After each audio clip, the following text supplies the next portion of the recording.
What do you do when you feel like everyone's against you, where you're working at, it's just not working out? You've tried multiple times, and you're just really discouraged. You don't know where to go, what to do. You've invested a lot of time, and you're questioning yourself. Should I quit? Should I stay?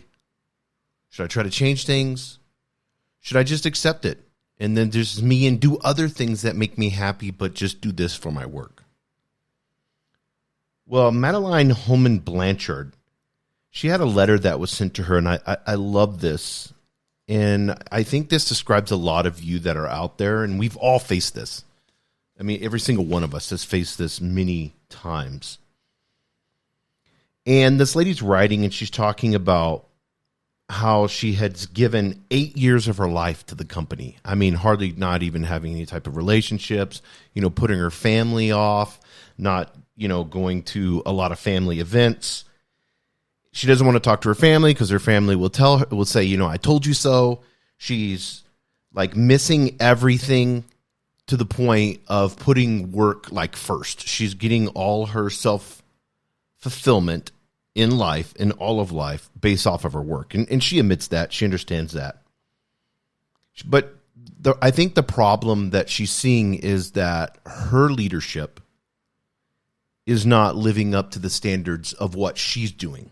She's putting in 100% effort, but those that are around her, not her team, but the other leaders. And I see this a lot in middle management. The other leaders that are around her, they don't have any interests. Maybe they've been burnt out a long time ago. And I see this all the time, especially with really dedicated employees. And I've had this situation happen to me multiple times, and finally I had to wake up. And we're going to get into what Blanchard leadership, describes to her. She's a master certified coach, Madeline Holman Blanchard, and, have done a ton of stuff. So she knows, especially on the leadership front, so she knows exactly what is happening here with this woman, and she's going to nail it down. But I want to kind of get into a little bit of what that victim mentality comes out like.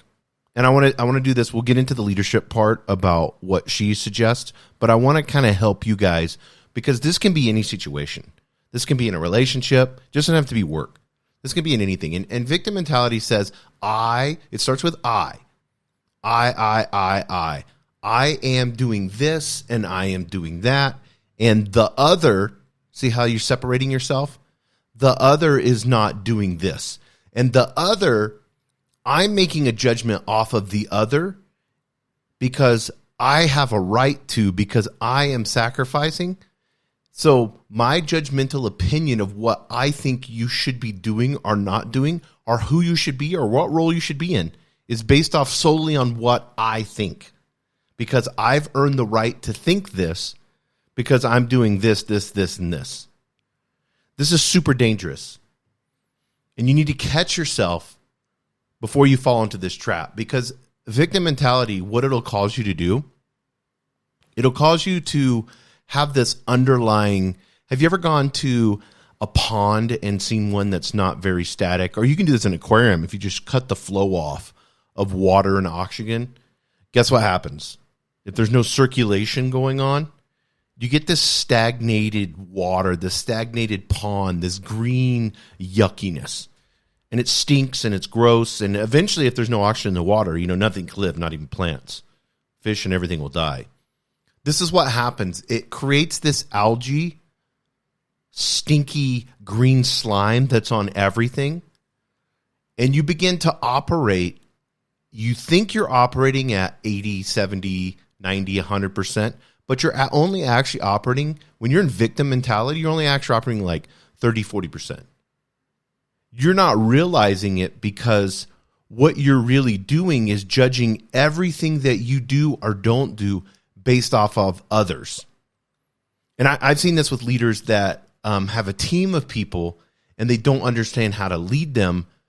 So those on their team, they're doing less work. So eventually over time, the manager begins to do slowly less and less and less, and then begins to conform with the rest of the team because they're not a good leader. They don't know how to motivate.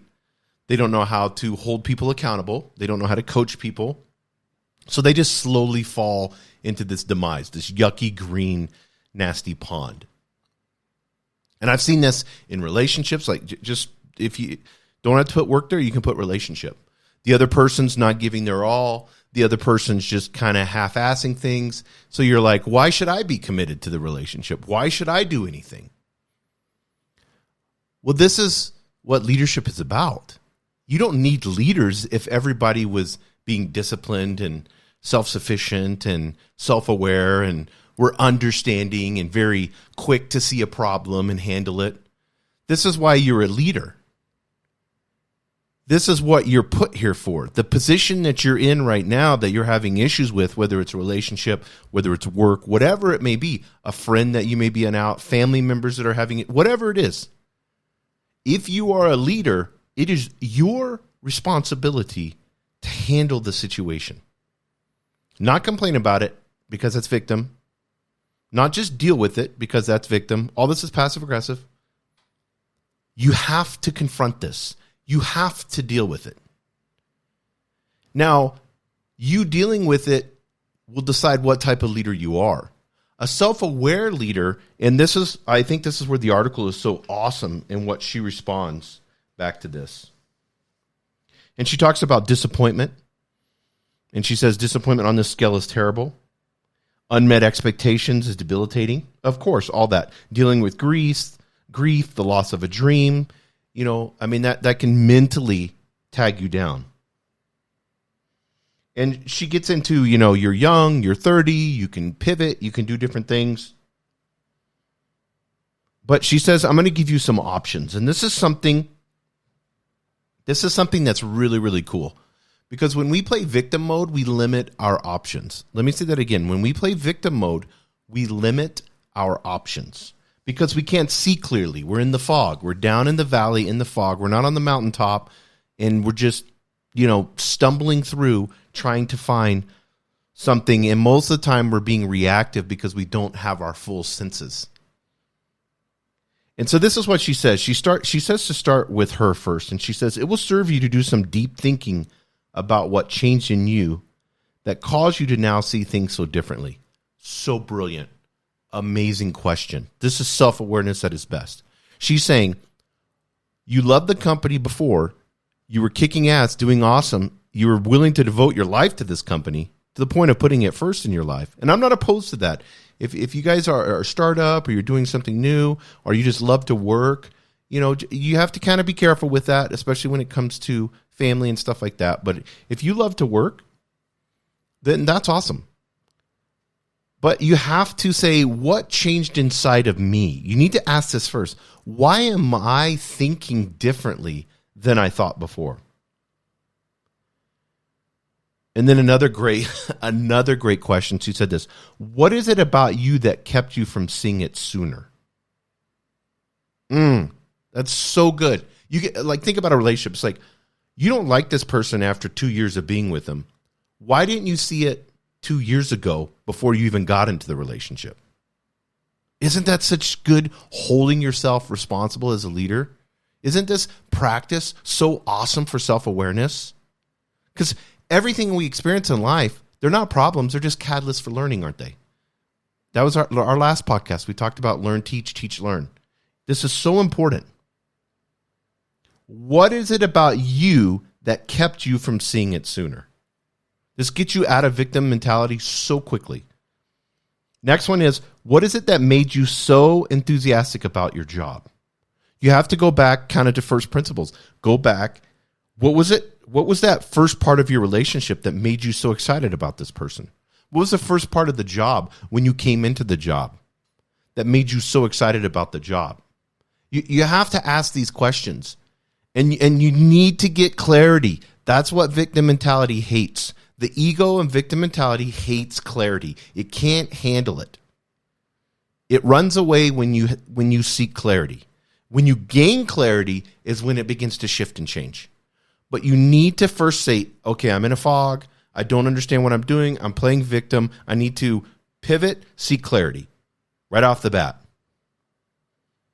And then the next one is, what can you jettison and what can you keep as you move forward? And this is really good. So you begin in self-awareness, and she's going to put this out there, and you begin to see choices that you can make. This has nothing to do with your relationship, your partner. It has nothing to do with your bosses. It has nothing to do with your employees. You have decisions that you can make. And you need to take the time not to be emotional and react to everything. That's all ego. Oh my God, I'm so pissed off. Da, da, da, da, da. I'm going to do this, this, and this. And then I see leaders do this all the time.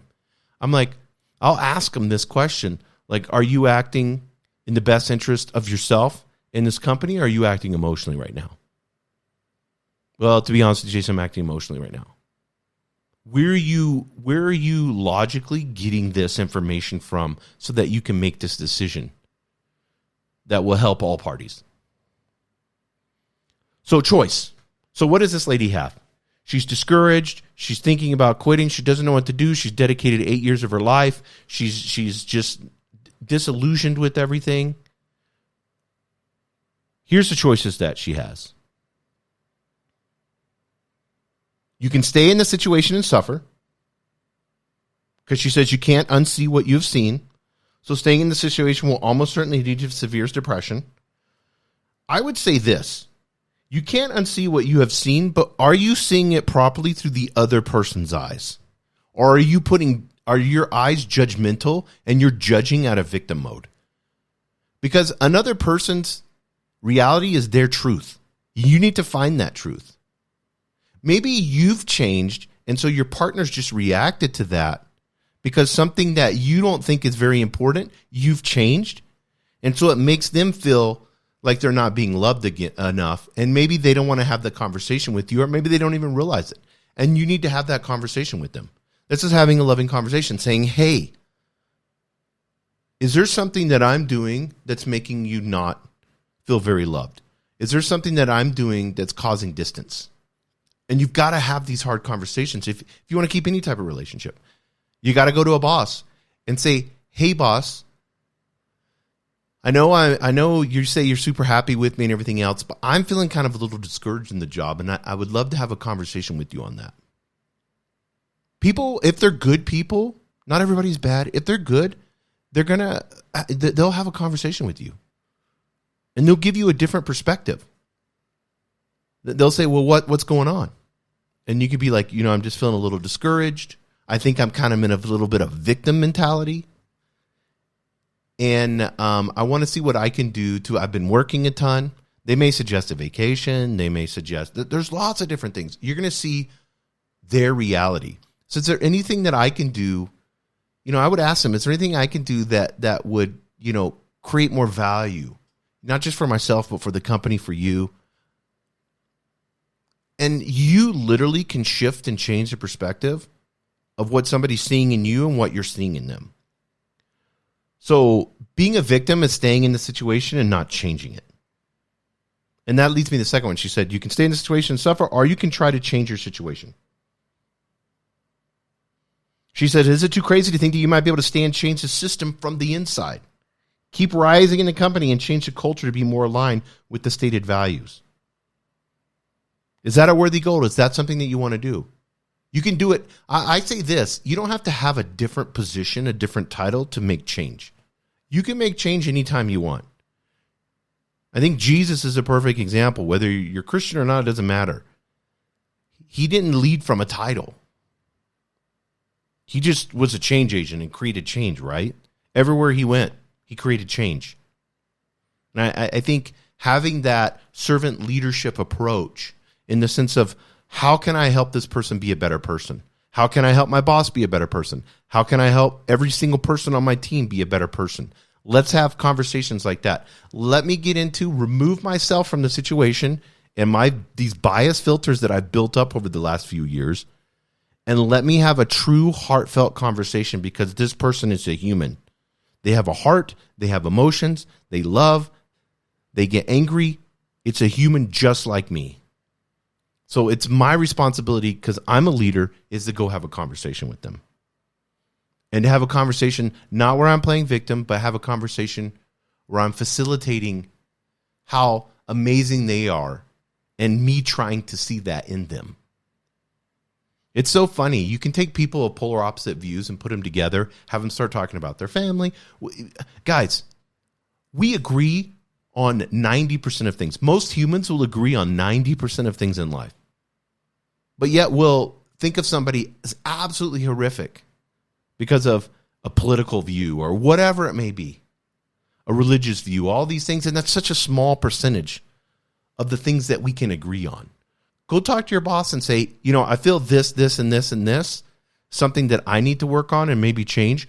What do you feel tools or anything that's out there, or what do you feel like you could help me with that? Approach it that way. Always approach it. Don't come to them and say, hey, I've got an issue with you, or I've got a problem and we need to figure this out between you and I. Don't put somebody on the defense right away. Share what you're feeling. If you need to get like super detailed like that, don't use language that's going to put them on the defense. Say this: I am feeling this. I may be wrong, but here's what I'm feeling. I know this may not be truth because I can't go in your head and see what you're thinking, but here's what I'm feeling. Can you help me dissect this a little bit? I think a lot of people quit because they're passive aggressive when they could change the situation. Just my personal opinion. I think true leadership is changing situations. I think we can go through time and look at people that had the balls to stand up and do what it takes throughout history. Male, female, it doesn't matter. Kids have done it. I'm so inspired. I was reading a whole article today of what's happening in Iran. It's so exciting to me. That young girl that, disappeared and then got murdered. And then people are getting like beaten and raped and everything else. And they're like, no, we're not going to put up with this anymore. This dictatorship, what's going on? It's 2022. We are women. We are equal. We're not going to wear this stuff anymore. And I think that's awesome because it's putting humans first. That's leadership. That's change. And humans don't like change. We want comfort. We don't want change. And sometimes the situation, you're not facing what Iranian women are facing right now. You're facing your feelings getting hurt at work. So put things into perspective too. I don't mean to be so hard, but I'm telling you, sometimes we need to have a reality check like that. Yeah, you went and got your milkless latte at your favorite coffee shop, and then you went into work and you got butt hurt a little bit. Is it really that bad? Let's have a conversation like that. We need to start being honest with ourselves, because the minute that we gain clarity, that's when we can begin to change things. Okay, it's not a big deal. I'm playing victim, so I'm getting super emotional. And then once I get super emotional, I get sensitive about everything. So everything emotionally becomes a 10. So then Bill looks at me wrong, and then here's a conspiracy theory, and here's a conspiracy theory, and so I'm just judging people constantly. Bill's not even thinking about it. He's busy worrying about something, his second mortgage that he's got to pay off. So he's just wanting to work and be happy. And you're sitting there thinking that he doesn't like you, or he's not a good leader, or this or that. So he says something normal, and you're like, oh, yeah, this is just the typical Bill, isn't it? See how those filters are so dangerous? A leader doesn't have those filters. A true leader says, I want the best for this person. I want the best for that person. I want the best for Bill.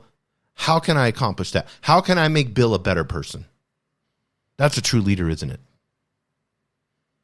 Then your third choice, she says, is you can leave the situation and seek to create a new one. And some of you, if it's a horrific situation, if it's abusive, if it's, whether it's at work or relationship or whatever, then you need to leave the situation and create a new one.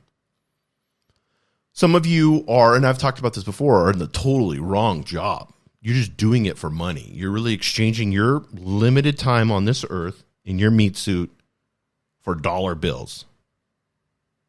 That's not, there's no passion there. That's not. If you have the opportunity to go do something that's amazing, go do it. Let this be a catalyst, a learning lesson to go do what you want to do and then be a good leader in something that you're passionate about. But I think we need to not be so, and I'm a very emotional person, so I have to check myself constantly because I'll throw out little sarcastic, passive-aggressive comments all the time. And I just have to catch myself. Sometimes with the people that I'm closest to, I'll apologize for it. I'll be like, you know what? That was a passive-aggressive, sarcastic remark. I shouldn't have said that. I got emotional about this, or this. Calling yourself out is amazing. You want to create some intimacy at work and in your relationships? Let them see you be fully transparent about your thoughts. If you make somebody a better person and they're living their best life and you're helping them do that, why would they be angry? Why would they leave you? Do you see what I'm saying? But if you have these filters, these negative filters against them and conspiracy theories all the time, of course, they can never live up to your standard. You're this cruel dictator that's hovering over them, waiting for them to make a mistake. And see, this proved my filters and my theory and my ego and my biases and beliefs right. And I think another thing that, she said something, and I think this is wonderful. She says, go meet some people and find some new friends who aren't prisoners of the Death Star and don't have Stockholm Syndrome. Take some time to ponder what your purpose is and what you might be able to accomplish with that big, hard, and extraordinary intellect.